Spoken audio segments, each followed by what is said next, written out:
afternoon, everybody, and welcome to another Off the Lips speaker session at the Green Room, Jeffreys Bay. I see there are a few new faces in the audience, so I'll just let you know that Off the Lips is a very informal, fun, information share, story share, whatever you're passionate about, share it here. We love to hear about it. So today, we're gonna have Jen, born UK, all the way to Germany, and now in Jeffreys Bay. She's a resident at the J-Bay Co-Living, which is also really cool. You should check it out. And she's going to speak to us about the 5 key factors to increase your fundraising success. Her profession is in finance, so she is definitely the right person to speak to us today. Also, at the end, just so you know, we're going to have a fun little Q&A. I'm going to pass you this little teeny tiny microphone, and then we can just take it from there. Cool. Welcome, Jen. Thank you. So I'm actually really happy it's informal, so I get to do my first talk in board shorts. Yeah. I was really happy. So yeah, thanks so much. I'm Jen. I have a history in finance, obviously, that's why I'm doing this. I spent basically the last 12 years helping companies scale and get funding of any kind of sort. So from equity, debt, so bank loans or investors to come in and help the company fund itself. That's basically what I've been doing for the last 12 years, and yeah, now I'm here. But what I find a lot more fun and interesting is that I'm not only in finance, I'm actually a digital nomad. And so I get to travel around the world and, meet different people, and, it's got its good and bad sides. You kind of want to create a community along the way when you're traveling. So, it's really fun if you can do that. Otherwise, it kind of gets lonely, it gets challenging. So what you actually want to do is, in best case, I want to stay in contact with everyone that I meet along the way and see where they are. And what we realized is that oftentimes you're in different places, like the co-livings in different parts of the world, and you meet all these different people, and you ask them oh, yeah, where are you going next? And they'll be like, yeah, well, my next stop is I'm going to Thailand, and then I'm going to Taiwan, and then 3 weeks later I'm going to Vietnam. And of course that's a lot of information, and you meet a lot of people, and so you forget. So you ask them about 15 times while you're with them, where are you going next and when are you traveling? And so what a friend of mine and me did basically was we created an app where you can connect with your friends, you can come together, and you can say, look, where are you going when? You add basically your dates, your travel dates into the calendar. You can connect with all the different people, you come together, and you can see, for example, you go on April and you see, okay, which of my friends are where in the world? And then you can see that, you might get inspiration, you might want to meet them, you might see oh, the different people that are going where I'm going, that's really interesting. Maybe we can meet up. So a friend of mine who was an engineer, we created this. We've currently got 100,000 people on the app. Whoa. Wait for it.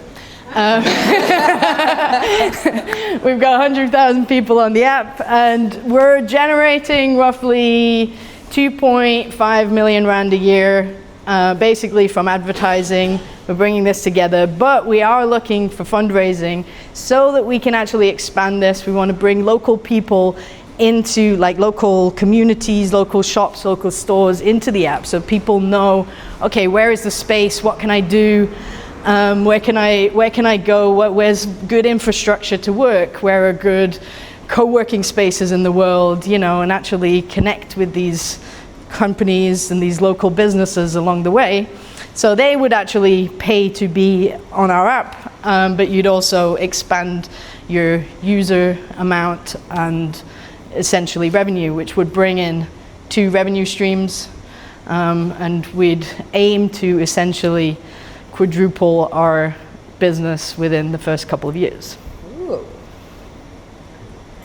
Now, if you guys had money to invest, would you invest? Yes. Who would invest? I'd invest. If I had. If you had money, why would you invest? Because logistics says if you don't, you're stupid. But aside from that, this is the question of in order to progress with projects or stuff that you need to have done, aside from your day-to-day, you have to get something more. I don't want to say fishing, because you've got to fish to catch something. Yeah. And that's what basically investing is. You're actually throwing money out and gaining returns on the long term. Absolutely.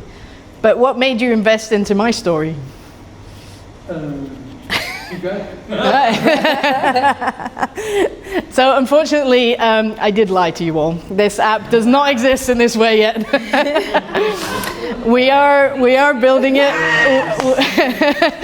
We are building it. My partner who's building it is actually not an engineer. He's a marketing professional who's currently diving in Thailand, so it's a bit slow. But I basically wanted to use it to, get bullshit. True. I basically wanted to use it to show you guys what elements would be part of the story for investing. So I'm sorry for lying to you all. And so I wanted to kick it off and basically say, one of the key elements that we do see essentially is the story. What story are you telling to investors? And it's irrelevant what kind of investor that is. This can be a huge capital investment firm, or it can be your non-profit looking for donations. Like, it literally makes no difference. You want a good story, and you want it to, you want it to land, and you want it to land quickly. A lot of you might have heard of like the elevator pitches. I doubt very much many people will meet investors in elevators, or actually recognize investors in elevators. But the whole point of it is, to have a real concise story and understand what you're doing and being able to transmit that story. And that's essentially the key message in that. Be that then if you're having talks with someone at a coffee machine, that might be, for 3 minutes instead of 30 seconds, but you really want to land that story well. Or if it's in an investor deck presentation that's like 50 slides, if you can only bring that message of what your story is about on slide 20, you've lost the people. So really, help them understand why this is important now. So, what problem are you solving? How are you solving the problem, obviously? So in our case, it was, the whole connection, basically. And why is it relevant now? For us, in my fictitious case, it would be essentially that more and more people are traveling, and this becomes more and more relevant. If you do want to, and that's why the bottom points are a bit lighter. Essentially, you want to focus on the top three, like who is solving it and why can this be big. Obviously, the being big part is your investor hook, especially the financially driven investors. They want to know what am I doing? Like, how can my money generate value? Be that in your financial investor landscape of being able to multiply that investment significantly, or even just you want to know that your money does good in the world. It can be as simple as that. You really want to understand that that's what it's going to be about. Which leads me a little bit to evidence. So essentially, every good story is only a good story unless you can actually say and you can actually have some proof points. But this can be anything. Like, this does not have to be, like I said, we're generating X amount of revenue in a year. It doesn't have to be that. It can be anything from, I have people signed up, or people are really interested, and I know that, my 15 people around me are already so keen that I just want to go out there. So it can be anything that gives a certain level of confidence that this can be interesting. Is it testimonials, activity, whatever there is that you can bring to the table, you name it. As long as it's maybe not only your partner that thinks it's a good idea, that would be obviously helpful. But yeah, further down the line, of course, if we're talking about really high investments for multi-million rands, euros. I still need to get my translation, my currency translations right. Of course, then you need to show, where are how do you generate profits? But at the beginning, it can literally be anything. just take it and see, okay, you know, what add value and where can I actually show that I've done something. The other point is a little bit the market. So you kind of want to at least communicate, and this can be, you know, in various ways. What customers are you targeting? What's your target market? What are your customers? And how do you think you know that you have enough customers? Are there enough customers out there that basically would be willing to buy something? And that's essentially what you need to package and communicate as well. Not every investor will know the market you're in, right? There might be specific investors who only invest into specific kind of technology, but many investors just won't know that. So actually doing your research, putting it out there is actually very important. Not so much, I mean, to a certain extent, what you could think maybe competition, not so much, because you can do things better than competition, right? There are how many burger joints in JBay? Not as many as other places, but might have been a bad reference. But you can do things better than the competition. Where you struggle is to build out your own market. Like if the market doesn't exist, that's a long way, it's a long stretch.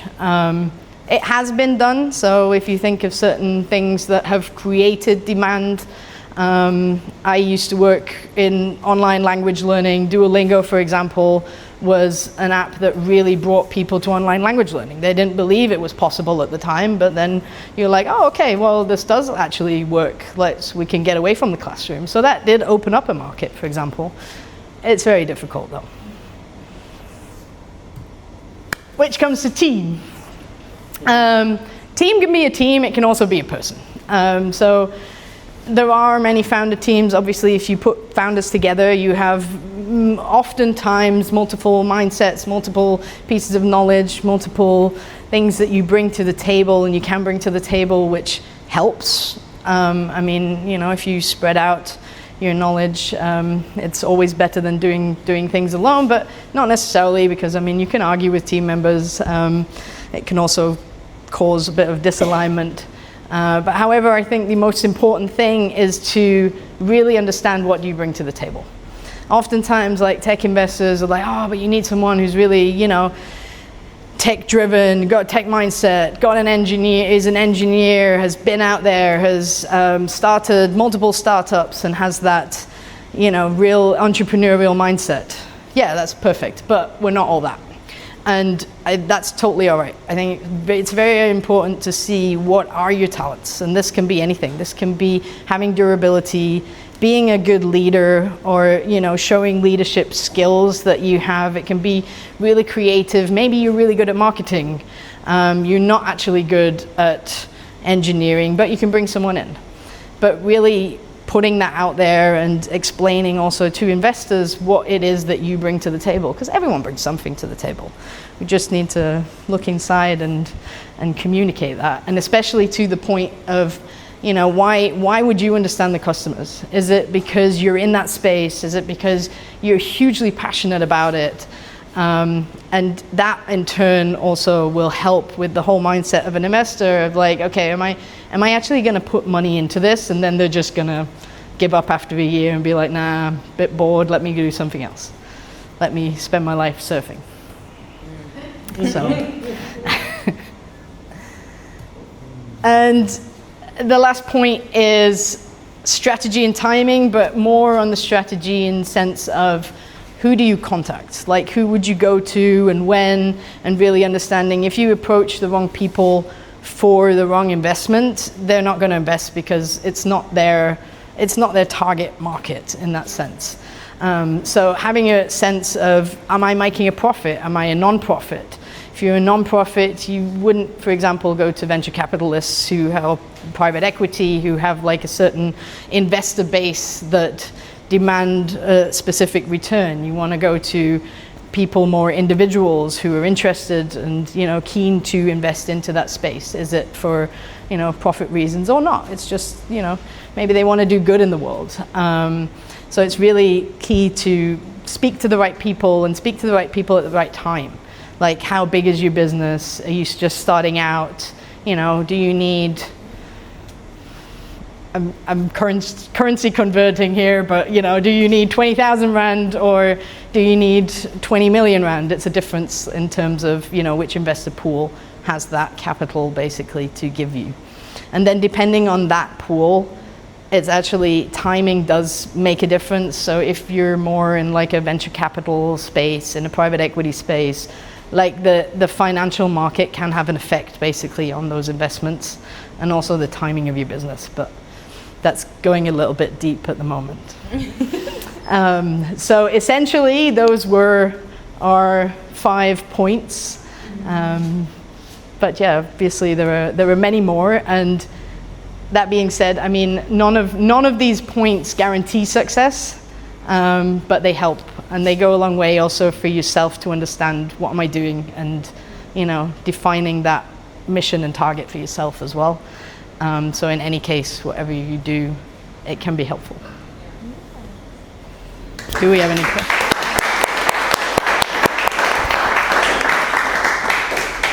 Thank you so much, Jen. Do we have any questions? Yes. I'm sure you've seen like a lot of success stories, but with the success stories you've seen, I'm sure they've also come across rejection along that journey. What would you say are like key qualities or characteristics in those people that made them overcome that and become successful? You noticed? People of the founders, yes, founder teams. Yes.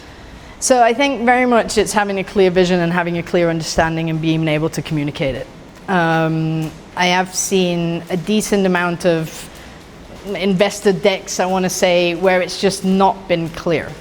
I spoke to someone the other day who is, I think, trying to digitize manufacturing, but in about 20 minutes. Like I didn't quite know what he was doing. And, just really being clear and seeing that potential and having that vision, I'd say is definitely the most important thing. To be able to communicate that and see the path forward. There are so many people who are like, yeah, we kind of want to do this. And then you're like, okay, but how do you generate revenue? What problem are you solving? And it becomes kind of rocky. So if you can't envision that for yourself, then it's really difficult. And personality trait-wise, what did you notice in those people? There's not one personality trait in that sense, I'd say. I think, having a certain sense of understanding what you can do, I think, it really helps. You don't have to be extroverted to go out and, get funding. In many instances, people do see like, oh no, they're going to really sit down and get stuff done. But if you are a person who's attracted in vision, that's also helpful. There is not one founder type, essentially. I've seen many different personality traits, and from being very German to very international. Sorry, Norman. I'm joking. I know. I have a question. Are you approached by many people with startups for advice? Because I know you said you founded a company. What does your company help people with? So essentially, I'd say currently I'm helping businesses scale more. That's how I make my money. When it comes to startup advice, it's usually people that I meet along the way, and then it's more for free. So I haven't quite grasped on, finding a sweet spot to, make a business out of that bit yet. Yeah. Ultimately, I do have to say, all of this is a means for me also to increase the amount of female founders in the world. I think it's really important, and I'd love to do my contribution to help female founders. And it's regarding the female founders, why are there so few female founders, or fewer? What's holding us back? I think it's very daunting sometimes, and I think just generally, being a woman myself, it can be kind of daunting coming into a guy's world. If you go to many startup conferences or whatever, there are a lot of people who think they know everything.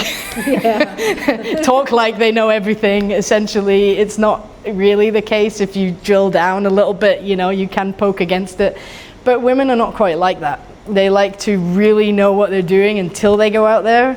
And unfortunately, I think that is something that's quite daunting for women, and where, you know, guys are a lot bolder to push their way through.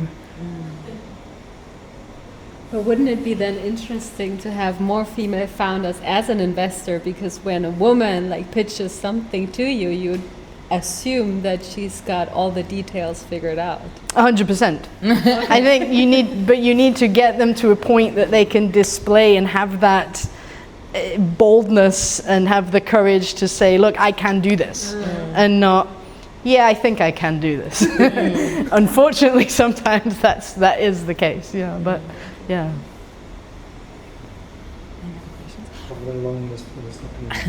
I have a question. He's got multiple questions, so Jen will be around afterwards if you have some more questions that you don't want to ask her right now. But my question is, just to round off this talk, is what has been your favorite thing about remote working in Jeffreys Bay?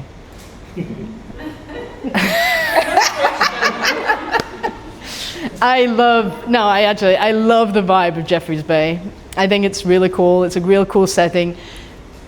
All the people I've met here are incredibly nice. Like everyone, from the people here in the green room to I get my coffee, or I walk past someone on the street, or the neighbor of the the co-living that I think we're friends by now. I don't know his name, but I've seen him like 3 times, and he always greets me. And yeah, it's such a cool vibe, to be honest. I really like it. So much. Thank you so much for coming, everybody. Thank you for your time and your insight. Hopefully the next time you come around, you can tell us some of your travel stories, because I'm sure you're a brilliant storyteller. But yes, thank you everyone for coming.